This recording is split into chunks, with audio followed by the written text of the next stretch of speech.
As a new immigrant, what is the hardest part for you to adapt in Taiwanese society? Actually, for the spouses from the Southeast Asia, the weather here is really hard to get used to. And it is really hard to express in verbal language. And the language barrier also bothered me a lot. The Chinese characters really gave me a headache. Like U and Niao. They look exactly the same for me. As for diet, we are used to strong flavors back in my home country. Something much more sweeter and saltier. We like to put coconut milk in our dishes.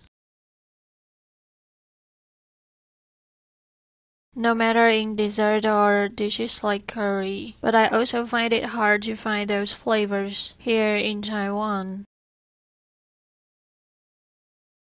And we used to dip fruit in salt and hot pepper, but people find it weird when I do it here. Take my mother-in-law for instance. She always mocks me when I do this and say that it is like barbarian. This me really confused when people make fun of the way I used to do things. I don't really understand what's so weird about this. And when I do something that is not usual here, it is really normal to dip fruit in salt and hot pepper. And when I do this at home, my family always want to have some as well. This might sound fun to you, but this is what actually happened in my real life. And those are the things I had to get used to. What is the public's biggest misunderstanding for new immigrants? I don't blame people on this. Because in the early times, overseas marriage was different from today. Especially for Southeastern Asian spouses. There are many advertisements on the pole or on the wall. Advertisements for foreign brides like selling products.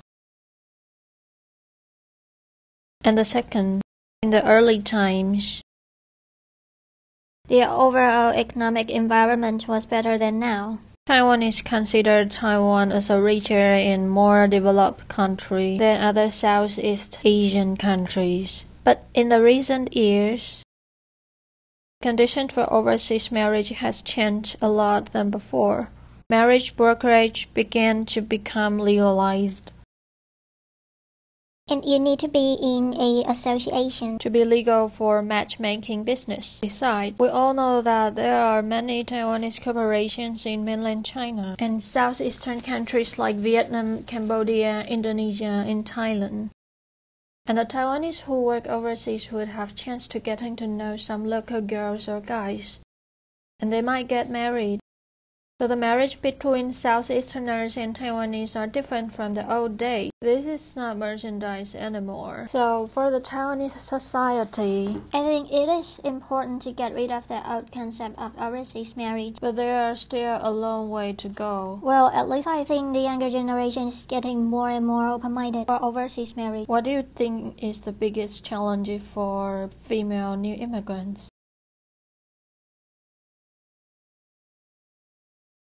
As we mentioned earlier, the language is really a big problem. Many new immigrants complain that they found it hard to find Chinese classes here. Life adaptation class at household registration office no longer provides Chinese lessons anymore, so there are not many choices left.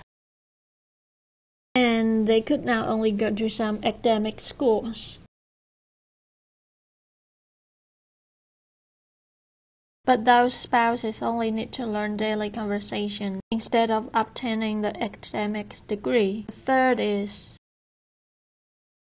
when the foreign spouse's kids get older and they want to start looking for a job. And we would assist them over the employment dispute. Some of them might get fired for no reason all of a sudden. Or some employer asks them to come to work when there is a manpower shortage and asks them not to come when they have enough staff. We have to let them know their rights. When they found themselves in an unfair situation. What's your suggestion for the new southward policy? I think the government needs to tell the Taiwanese business people pros and cons of the political, economic, and cultural situation of Southeast Asia, or encourage them to invest there. Take southeastern countries like Cambodia and Vietnam, for example. Taiwanese business people need to be highly aware of the political situation and some local taboos. Let me put it this way. If someone wants to do business in Cambodia, the businessman will have to figure out the real estate policies. Some businessmen might be talked into buying public lands and was informed that they don't own the place after many years. and there's nothing they can do for it. The second suggestion is about the talents. I don't think there are enough talents in this field. And we need talents with high cultural sensitivity. And speaking of talents with high cultural sensitivity, the immigrants are actually the perfect choice. They are both Taiwanese and Southeasterner. And take myself for example. I'm very aware of the custom of Cambodia. I know what subject might be sensitive and things you have to avoid, or which land is governmental property. We all know these very clearly. When it comes to cultivating the talents to assist Taiwan's economy, well, like I mentioned, no matter southward or westward, we have enough talents for both. It is about whether they have enough experience, how to improve the technical phase. For we have 360,000 Chinese spouses and more than 100,000 Southeastern spouses. They are all the perfect talents we have in Taiwan. How can you cultivate talented person? Just go to Southeast Asia. I think the government should consider about it.